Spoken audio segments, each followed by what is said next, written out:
I really appreciate you sitting down with us for this. Please introduce yourself and your title.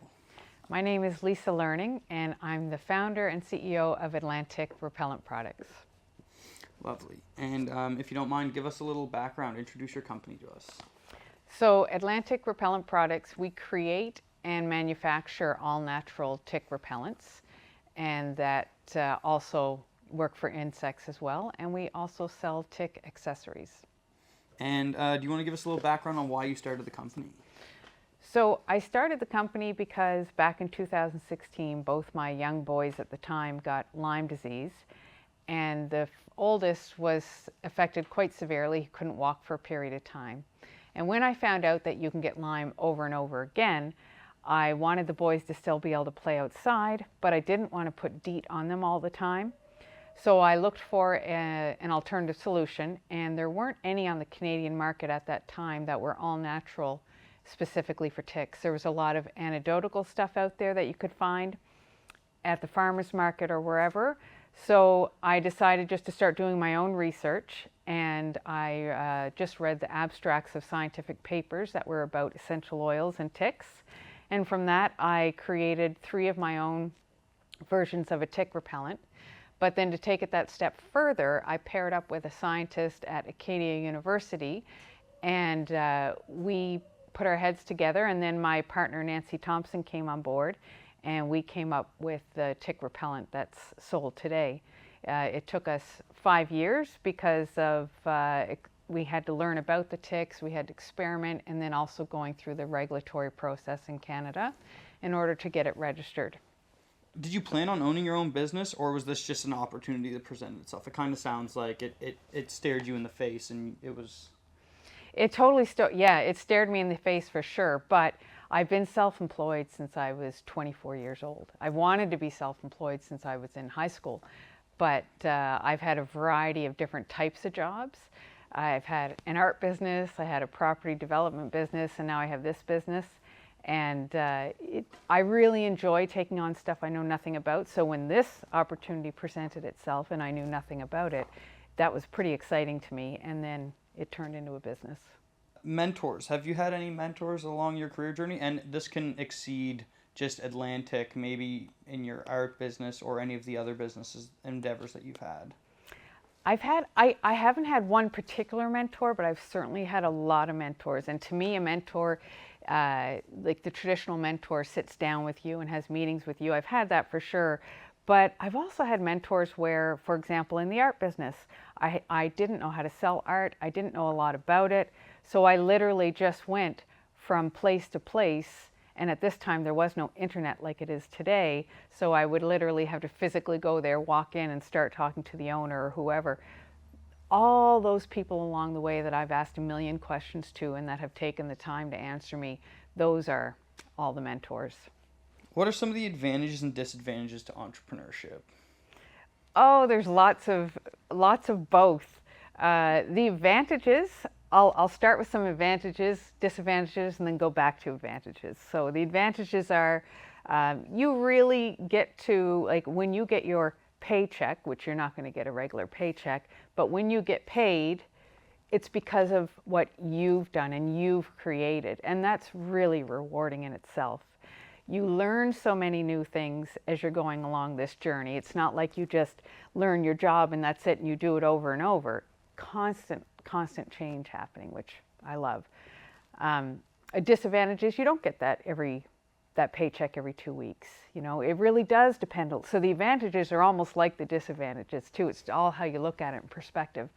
But, you know, and when challenges come up, you're on your own. This is where you pull your mentors in, or you ask people and, you know, you ask your questions. You're going to get rejection, but you just keep on going. So it's really perspective, because the advantages are also the disadvantages, but I love being self-employed, love figuring things out, and that's the best part of entrepreneurship. So we're going to transition to some challenges. What challenges have you faced as an entrepreneur, as a woman entrepreneur, as an Indigenous woman entrepreneur? If you could maybe just break down some of those that you've seen specifically. Yeah, so I've been an entrepreneur for 25 years now. And there's been a big change in the last 25 years, believe it or not. So when I first started out, I had an art business. And that was really my just tapping into it and trying to figure everything out and learn. Being an Indigenous business owner at that time, I mean, there were definitely some hurdles, um, but I don't know. I feel like when you're an entrepreneur, you always figure out a way around it. For example, when I was in the property development business stuff, and it was just small. So I'd buy a property, I'd subdivide it, or I'd renovate it, and then, sell it or rent it or whatever. That's a man's world. At least it was back then, especially. Now it's slowly changing. That was hard. And what I would actually do sometimes to get around it is I would sign my emails with a male name, or I would get my husband to call and tell them what I needed, because sometimes they literally wouldn't do it until they said, well, we want to talk to your husband first and make sure, even though it wasn't his business. So it was, you get those people, and then you get the other people who weren't like that at all. But that many years ago, that would have been about 15 to 20 years ago. That's what I had to navigate through. And I do see that changing now. I see a lot of government programs that encourage entrepreneur suppliers to, people have mandates now, the companies have mandates, and so there's more encouragement to buy from Indigenous, more encouragement to buy from women. There's more programs geared towards women and Indigenous people, and trying to help them get into that traditionally male-dominated world. So it's changing, but there's definitely been boundaries there for sure, absolutely. So I guess you kind of went over dealing with those challenges. How do you balance work and life? Like, what is your thought on like the work-life balance, like the meaning of work-life balance? What is that to you? To me, work-life balance is so long as you can feel sane as you're going through life. So I always make it a point to stop and make sure that I'm either spending time with family, friends. It usually ends up being family. And I have a few different businesses. So my life is usually wrapped around in my business, but not to a point where I'm stressful. I'm actually really enjoying a lot of it. And I think I'm pretty confident if you were to talk to my kids, they would tell you that they never felt neglected because I had too much work to do. I always made it a point. And this is the beauty of being self-employed. So I could be there for those school events, or those, I'd go read in the library to the kids when my kids were in elementary school. And then I'd work later on when they were outside playing or something. That's my work-life balance, just kind of making sure that family is definitely number one, and then work comes secondary. And it's just a flow. One's family's more important, obviously, but everybody has to work too. So, in what areas do you see opportunities for growth and development for your company? For this specific company I'm in right now, there's a lot of opportunity. So the opportunity, we've already started creating products that can replace the traditional yard spray treatments, the traditional fabric treatments. There's loads of opportunity. We're looking at cattle, because there's a huge issue with cattle and ticks in other countries. So right now we're just selling in Canada. We're continuing this year. We're putting a big push on Ontario and other parts of Canada. But beyond that, ticks are all over the world. So, and what's mostly used are the dangerous pesticides. In this day and age, we're becoming aware that, our environment's important. What we put in on our own bodies and put into the ground, it has an effect. So there's a huge opportunity here for people to come in, and not just our company, but to come in and start finding ways to replace those poisonous products. I think it should be done. So really, in my opinion, there's always opportunities everywhere you look. But in this particular business, in particular instance, we've got that opportunity to go national, and we have the opportunity to expand our product line.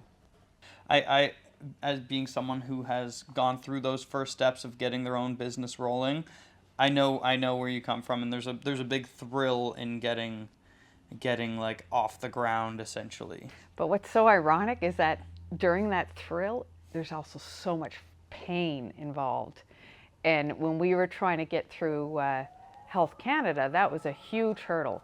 Because when I first started doing it, I didn't realize that you have to have it, any kind of pesticide, natural or not, has to be registered in order for you to legally sell it. There's a lot of stuff being sold that's not legal, but we really wanted to be respected because once you have that registration number, you can guarantee if a product has that Health Canada registration number, it has been proven to say to, whatever it says on that bottle.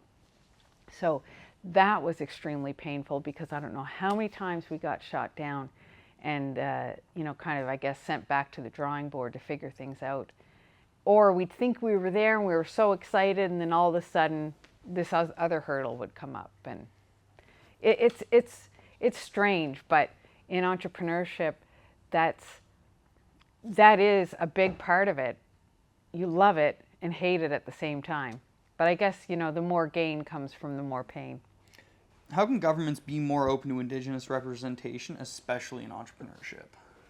I think they should keep on doing what they're doing. There's a lot of, like I was saying, there's a lot of government programs out there that do support Indigenous, that are focused specifically on Indigenous businesses.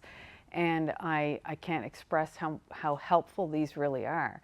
There's a lot of Indigenous organizations out there as well. And the government now has a mandate where they have to, order a certain amount of their supplies from, albeit a small amount, but from Indigenous and minority businesses. So I think if this can continue and grow, then you're going to get people, women and Indigenous people, who are more comfortable in that space. Because right now it feels a bit foreign in that space, and you can feel that. People feel like they have imposter syndrome or whatever because they don't know how it all works. So the more that we can teach entrepreneurs and teach young people that you're welcome in this space no matter who you are, the better it's just going to get every year. Love that. We're going to jump into partnerships, and I know that you sort of talked about some. Are there any partners that you've worked with to offer your products? Well, in business, and I'm sure you can attest to this, but in business, everything's a partnership, really. You have a partnership with my business partner, Nancy. You have a partnership with your family. You have a partnership with your employees. You have a partnership with your suppliers, your customers. Like, everything's a partnership, really. So in order to get that, you can create the best product in the world, but if people don't know about it, they're not going to buy it. So, your partnership, I have a great partnership with our marketing firm. I have a great partnership with the BDC funding and ACOA and all those guys that, business is about partnerships, and networking is huge, and just keeping up those relationships. We're just going to step into a little side of the marketing. Where do you sell your products? So we sell our products in a couple of different ways. We have an e-commerce store. We sell all across Canada. So we sell to distributors who will then distribute it to retailers. And then we also sell directly to retailers. And we started out in Nova Scotia. We kind of spread out into the Maritimes, and now we're all the way over to BC. How did you start those connections? So the way I started it in the beginning was, again, it was just me in the very beginning. So I was going to farmers markets and things like that. But the way I started it, I thought, okay, instead of going to the pharmacy or the retail I'm going to target the end user. So I got on social media and I started talking to the end user, telling them about my story. Listen, you really need to be diligent about Lyme, and this is what's going on. And of course I had my product as well. And so via social media, I started talking to the end user. The end user then turned around and asked their local shop why they aren't carrying it. That local shop then turned around and contacted me. So that's kind of how it started, and then it started to snowball. What are your main marketing activities for your business? We do a lot of social media is huge, definitely huge. SEO is huge as well, because making sure that people are actually going to see it. We also market.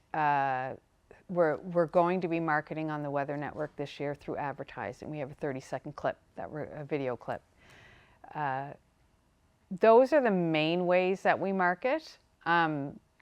Again, being small, we don't have a huge marketing budget, so we kind of utilize what we have. And then in today's world, of course, with social media and the internet, you can find a lot of ways around marketing and find ways to do it. When you have programs like Canva, you can, I do have 25 years of Photoshop, but even if I didn't, and then there's Canva, there's lots of ways you can figure out how to market yourself. Now, out of all the methods that we've talked about, what do you think is your most successful marketing channel? My most successful marketing channel, because of my target market, would be Facebook right now. And because we have kind of a way of talking directly to our market through Facebook, that's been super helpful and very effective and works really well. Love it. And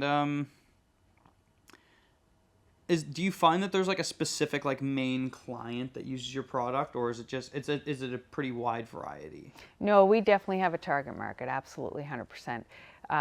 The man in a family, the man might use it, but it's the woman that usually buys it. So our biggest market would be women between the ages of 30 and 55 who have families or grandkids. And then the other huge market that we have are dog owners. And people and their pets almost trump the families. People and their kids sometimes, it seems. But yeah, those are our two big markets. When we were at the farmers market in the very beginning, we had two different size bottles. We had the 60 ml and we had the 240 ml. And when someone came in for their family, they got the 60 ml. When they came in for their dog, hands down 240, didn't even have to think about it. Okay, so we're gonna go into a little bit of business strategy questions. What's your main goal for the company? I know you talked earlier about growing and jumping ship Yeah. Do you mind just like maybe expanding on that and just Sure. give us the rundown? Sure. The goal in the beginning was to get a personal all-natural repellent on the Canadian market that was registered with Health Canada. We did that for ticks. We did that. And then as we were doing that, we recognized that, hold on, there's a huge market out there. We're killing our earth with all these pesticides that we're using for cattle, the yards, for permethrin-soaked clothing, etc. And then also recognizing how effective natural ingredients can be if they're extracted and formulated properly. So then our goal became, okay, let's come up with products that could be alternatives to these other products. If you still want to use those products, that's fine. But at least the people who don't have a good, effective, safe option.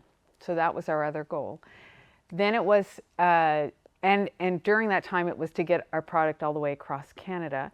And now we're looking at registering it in the US as well. We're also talking to the UK and Australia. So our goal is to eventually, because currently the fabric spray that we have that we've invented, there's nothing like it on the global market. So that's a huge opportunity for us. So now our goal is to try to start breaking into other international markets as well. So the next question I was going to ask was, do you have a set goal for this growth? Is it a number of clients, a number of revenue? For us, it's a revenue thing for sure.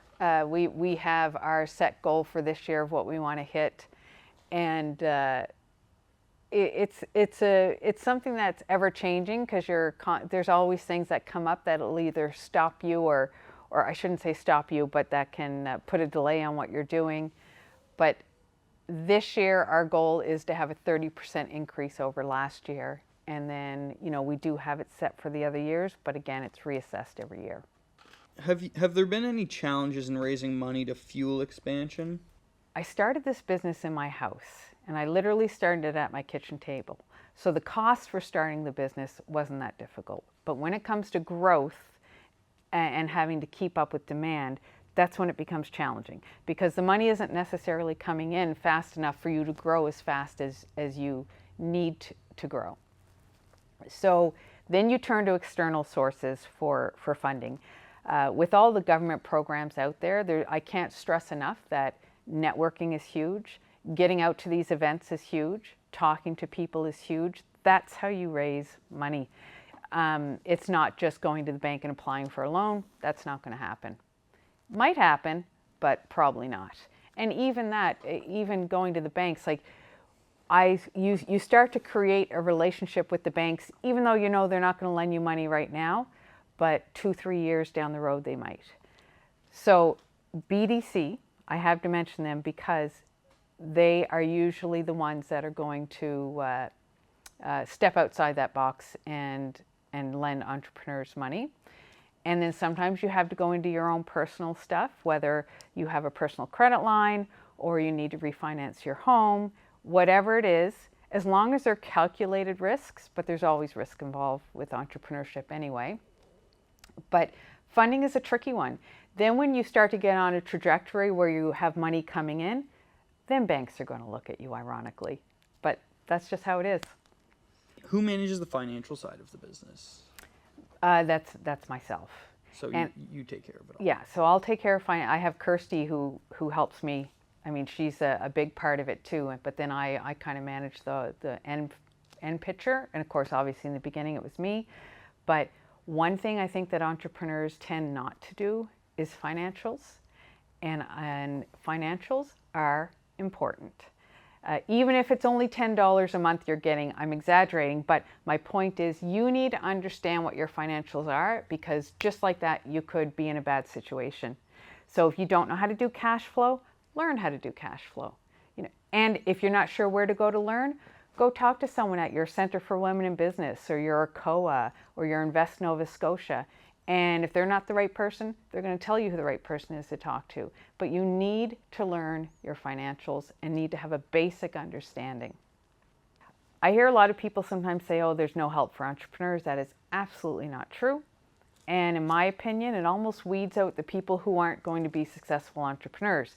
Because one thing as an entrepreneur is if you don't know what to do, you figure it out. And you figure it out by asking questions. You ask questions. Who do I ask? I don't know, I can ask you. And then you say, oh, geez, I don't know, but so-and-so, a friend of mine might know. And then you call that friend, and then that friend might know who else. Eventually you find out. Same thing with funding. Don't know where funding is? Well, with online today, there's so many great ways to find out. You've got Centre for Women in Business, you've got a COA, you've got Invest Nova Scotia, and that's only to name a few. You've got IRAP for research, and then you've got BDC, Business Development Canada. There's just so many avenues and so many different ways to get funding to help you, and not just funding, but also advice. And a closing question. What advice do you have for anyone thinking of starting their own business? So I started my first business when I was 24. Wanted to start since I was in grade 12. And I overthought everything. And then finally I just went, I don't care. I'm just gonna try this, because whatever you try or whatever you do will always lead to something else. It might not work out, but it does work out, because everything that doesn't work out, you learn from and make it better the next time. I know that's such a cliche, but it's so true. You just have to do it, and you have to be determined. You have to understand that nothing in life is smooth going, and if you want high rewards, then you have to put yourself through some pretty, difficult times, and that's just how you get there. That's not to discourage, because actually it should be encouraging you, because if you can get over those difficult hurdles, then that's what differentiates you from everybody else, and that's what's going to make you successful. Ego igande ha ego gwandu dana hey hey ego igande hey